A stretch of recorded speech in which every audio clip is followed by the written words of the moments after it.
నమస్కారం, నా పేరు డాక్టర్ పురు ధావన్ మరియు ఈరోజు ఈ వీడియోలో మనం జలుబు గురించి మాట్లాడబోతున్నాము.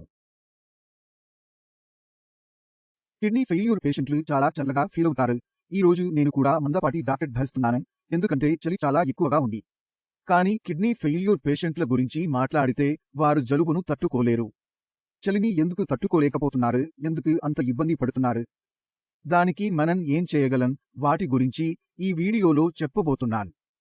కిడ్నీ ఫెయిల్యూర్ పేషెంట్లు ఎందుకు జలుబు చేస్తున్నారో తెలుసుకుందాం. కిడ్నీ ఫెయిల్యూర్ పేషెంట్లకు మన శరీరంలో 2 రకాల రక్త ప్రసరణలు ఉండటం వల్ల చల్లగా అనిపిస్తుంది.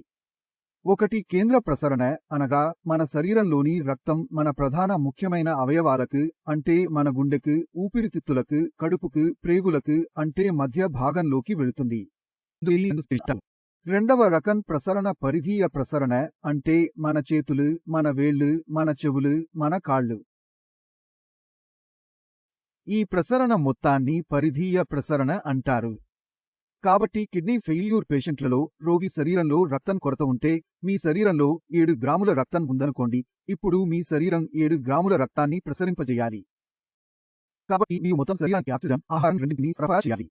కాబట్టి శరీరానికి ఏది ముఖ్యం? మీ చేతులు మరియు కాళ్ళు, లేదా మీ ముఖ్యమైన అవయవాలు, కీలక అవయవాలు. అందుకే మన ప్రాణాధార ప్రసరణ సక్రమంగా ఉండాలంటే శరీర పరిధీయ ప్రసరణను తగ్గిస్తుంది. దీనివల్ల మన శరీరంలోని వేడి రక్తం మన చేతులు, కాళ్లకు తక్కువగా చేరుతుంది. దీనివల్ల రోగిలో చాలా చల్లగా అనిపించడం మనం చూస్తాం. చేతులు, కాళ్ళు బాగా చల్లబడ్డాయి. ఇది మనం చూసే మొదటి విషయం. మనం చూసే రెండవ విషయం ఏమిటంటే, మూత్రపిండాల వైఫల్య రోగులలో విటమిన్ డి లోపం కూడా కనిపిస్తుంది. ఇప్పుడు మీ శరీరంలో విటమిన్ డి తక్కువగా ఉంటే, లేదా విటమిన్ డి మీ శరీరంలో ఉంటే కానీ మూత్రపిండాలు ఏ కారణం చేతనైనా విటమిన్ డిని సక్రియం చేయలేకపోవడం వల్ల అది సరిగ్గా పనిచేయదు. విటమిన్ డి లోపం వల్ల రోగిలో కోల్డ్ టాలరెన్స్ పవర్ తగ్గిపోతుందని మరో సమస్య కనిపిస్తుంది.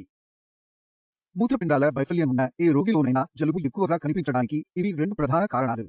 మరి మనం ఎలాంటి ట్రీట్మెంట్ తీసుకోవాలో, ఎలాంటి విధానం తీసుకోవాలో ఇప్పుడు చూద్దాం. కాబట్టి మనం చేయగలిగిన మొదటి పని మన చేతుల్లో ఉన్నదానికి చికిత్స చేయడం. మన చేతుల్లో హిమోగ్లోబిన్ లెవెల్స్ కు చికిత్స చేయాలి. ఎందుకంటే మార్కెట్లో హిమోగ్లోబిన్ చికిత్సకు అనేక మార్గాలు ఉన్నాయి. మీ హిమోగ్లోబిన్ స్థాయి తక్కువగా ఉంటే మీరు దానిని పూర్తి చేయాలి. అందులో బీట్రూట్, దానిమ్మ మాత్రమే పనిచేయవు. కిడ్నీ ఫెయిల్యూర్ పేషెంట్లలో రక్తం లోపిస్తే సాధారణ వ్యక్తిలా బీట్రూట్, దానిమ్మ తింటే హిమోగ్లోబిన్ అంతగా పెరగదు. ఇలాంటి సందర్భాల్లో శరీరంలోని ప్రతి పనిని మనం పూర్తి చేయాల్సి ఉంటుంది. నేను మీకు ఒక ఉదాహరణ ఇస్తాను. మీరు ఇంట్లోనే టీ తయారు చేస్తారనుకుందాం. టీ తయారు చేయడానికి మీకు ఏమి అవసరం? దాని గురించి ఆలోచించండి. పాలు, నీళ్లు, టీ ఆకులు, గ్యాస్ స్టవ్, మీరు కుడివైపు అలాగే ఒక కుండ కూడా అవసరం. వీటిలో ఒక్కటి కూడా లోపిస్తే ఇప్పుడు మీరు టీ తయారు చేయగలరా అని ఆలోచించండి. కాదు, మీరు చేయలేరు. అదేవిధంగా శరీరంలో హిమోగ్లోబిన్ ఏర్పడినప్పుడు అనేక విషయాలు అవసరం అవుతాయి. ఇందులో protein, iron, folic acid, B12 ఉంటాయి. అని అప్లై చేయాలి. ఒక్కటి కూడా లోపిస్తే మన శరీరంలో హిమోగ్లోబిన్ ఏర్పడదు. కాబట్టి నేను మీకు విషయాలు చెప్పాను. Protein, iron. ఇందులో మరో ముఖ్యమైన విషయం కూడా ఉంది. దీని పేరు ఎరిథ్రోపోయిటిన్. ఎరిథ్రోపోయిటిన్ అంటే రక్తం. పోయిటిన్ అంటే తయారు చేయడం అని అర్థం. ఎరిథ్రోపోయిటిన్ అనేది మన మూత్రపిండాలు విడుదల చేసే హార్మోన్. దీని సహాయంతో మన శరీరంలోని అన్ని వస్తువులు కలిసి హిమోగ్లోబిన్ ను తయారు చేయగలవు. ఇప్పుడు మీ కిడ్నీ బాధపడుతోందనుకోండి. మీ కిడ్నీ దెబ్బతింది. మూత్రపిండాల నష్టం కారణంగా శరీరంలో ఎరిథ్రోపోయిటిన్ తక్కువగా ఉంటుంది. దానివల్ల మీ శరీరంలో ప్రతిదీ ఉంటుంది, కానీ అది కలిసి రక్తం ఏర్పడదు. ఇంతకీ సమస్య ఏంటి? హిమోగ్లోబిన్ తక్కువగా ఉంది. కాబట్టి మన హిమోగ్లోబిన్ ని ఏ విధంగానైనా తీర్చుకోవాలి, తద్వారా మనకు చలి తగ్గుతుంది. అందుకోసం సరైన విధానాన్ని అవలంబించాల్సిన అవసరం ఉంది. మీ శరీరంలో ఏది తక్కువో డాక్టర్ మాత్రమే చెప్పగలరు. కాబట్టి దీనికోసం డాక్టర్ను సంప్రదించాలి. రెండోది విటమిన్ డి. మనం సూర్యుని నుండి తీసుకునే విటమిన్ డి, ఆహారం నుండి, ఇవన్నీ విటమిన్ డి యొక్క క్రియారహిత రూపం, అంటే శరీరం దాన్ని నేరుగా ఉపయోగించుకోలేకపోతుంది. దాన్ని యాక్టివేట్ చేయాలంటే మళ్లీ కిడ్నీలు కావాలి. ఎందుకంటే మూత్రపిండాలు ఆ క్రియారహిత విటమిన్ డిని క్రియాశీల రూపంలోకి మార్చగలవు. ఆ తర్వాతే మన కండరాలు, ఎముకలు దాన్ని ఉపయోగించుకోగలుగుతాయి. కాబట్టి మన మూత్రపిండాలు చేయలేని విటమిన్ డిని యాక్టివేట్ చేయడానికి ఇప్పుడు మనం దానిని ఎలా దాటవేయాలి? కాబట్టి సాధారణంగా ఒక వ్యక్తి యొక్క మూత్రపిండాలు చెడ్డవి కాకపోతే మేము అతనికి విటమిన్ డి యొక్క క్రియారహిత రూపాన్ని ఇస్తాము. సరే, దీనే మనం కొలెకాసిఫెరాల్ అంటారు. కానీ మీ మూత్రపిండాలు చెడిపోతే మేము మీకు ఇస్తే అప్పుడు మీకు ప్రయోజనం ఉండదు. దీనికి రెండవ రూపం కాల్సిట్రోల్. ఇది విటమిన్ డి యొక్క క్రియాశీల రూపం. మేము వారానికి ఒకసారి ఆ క్రియారహిత రూపాన్ని తీసుకునేవాళ్ళం. దీన్ని రోజూ తీసుకోవాలి. కాబట్టి మనం రోజూ ఆహారంలో విటమిన్ డి చేర్చుకుంటే, సప్లిమెంట్ల రూపంలో తీసుకుంటే మన శరీరంలో వేడి బాగా పెరుగుతుంది. దానివల్ల మనం అసహనంగా ఉండే చలిని చూసి అసహనానికి గురవుతాం. కాబట్టి ఈ రెండింటినీ పూర్తి చేయడం ద్వారా జలుబును నివారించవచ్చు. కానీ మీరు మూత్రపిండాల వైఫల్య రోగి అయితే మీరు ఈ రెండింటిపై పనిచేస్తే మీకు కూడా చల్లగా అనిపిస్తుంది, ఎందుకంటే ప్రతిదీ భిన్నంగా ఉంటుంది. మరియు మీ శరీరం ఎంత వణుకుతున్నా కండరాలు సంకోచిస్తాయి, అంటే మీ క్రియేటినిన్ పెరుగుతుంది. శీతాకాలంలో అతి పెద్ద సమస్య ఏమిటి? క్రియేటినిన్ పెరిగింది. ఇంతకీ పేషెంట్లు ఏమంటున్నారు? డాక్టర్, నా క్రియేటినిన్ పెరిగింది. కాబట్టి మీరు అక్కడ ఆందోళన చెందాల్సిన అవసరం లేదు.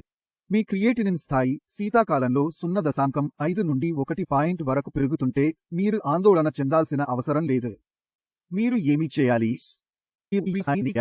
గత నెలలో మీ యూరియా స్థాయి 90 ఉంటే ఈ నెలలో అది 80 అయితే ఇంతకు ముందు మీ క్రియేటినిన్ 5, ఇప్పుడు 6. ఆ యూరియా స్థాయి తగ్గింది, కానీ క్రియేటినిన్ పెరిగింది.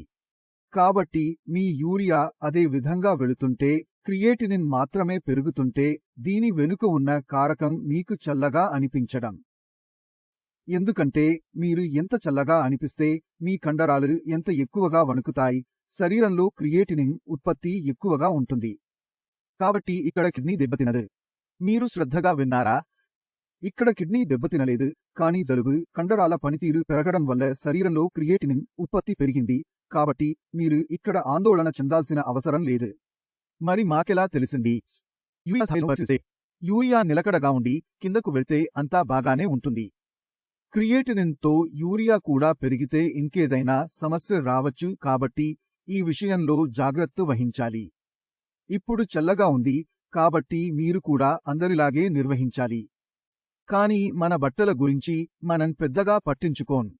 కాబట్టి నా దగ్గరకు వచ్చే పేషెంట్లందరూ పెట్ జాకెట్ ధరించాలని నేను వారికి సలహా ఇస్తున్నాను. పెట్ జాకెట్ ఎలా ఉంటుంది? దాన్ని చూస్తున్నాను. దీని ముందు ఉన్న ఫ్యాబ్రిక్ విండ్ చిల్లర్ రకం. దాని లోపల గాలి ప్రవేశించదు. మరి దాని లోపల ఏం జరుగుతుంది?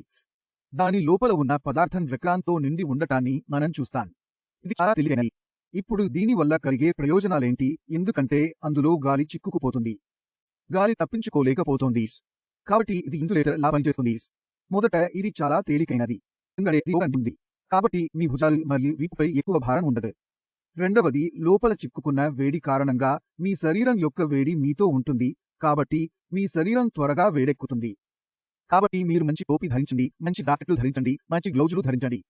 అయినా చలిగా ఉంది, కాబట్టి మార్కెట్లో $200-300కు దొరికే హీటింగ్ ప్యాడ్స్ ను బాగా వేడి చేసి జేబులో పెట్టుకోండి. ఇలా చేయడం వల్ల కలిగే ప్రయోజనం ఏమిటి? మీ శరీరం సృష్టించలేని వేడిని మేము తాపన ప్యాడ్ ద్వారా మీ శరీరానికి ఇస్తాము. మరియు దీనితో జలుబును నిర్వహించడంలో మీకు చాలా సహాయం లభిస్తుంది. చలిలో మీ శరీర ఉష్ణోగ్రతను ఎలా నిర్వహించాలి, ఎందుకు చల్లగా అనిపిస్తుంది అనే విషయాన్ని మీరు ఈ వీడియో ద్వారా చాలా అర్థం చేసుకున్నారని నేను ఆశిస్తున్నాను. మరి క్రియేటినిన్ పెరుగుతుంటే దాని గురించి టెన్షన్ పడాల్సిన అవసరం లేదు. అయినా మీ మనసులో ఏవైనా సందేహాలుంటే, ఏదైనా అడగాలనుకుంటే నేను ఎల్లప్పుడూ అందుబాటులో ఉంటాను. మా డాక్టర్ల బృందం మొత్తం అందుబాటులో ఉంది. మీరు వారితో మాట్లాడవచ్చు అని అడగవచ్చు. దీనితో నేను మీ సెలవు తీసుకోవాలనుకుంటున్నాను. తప్పక వీడియోలో కద్దాం. నమస్కారం.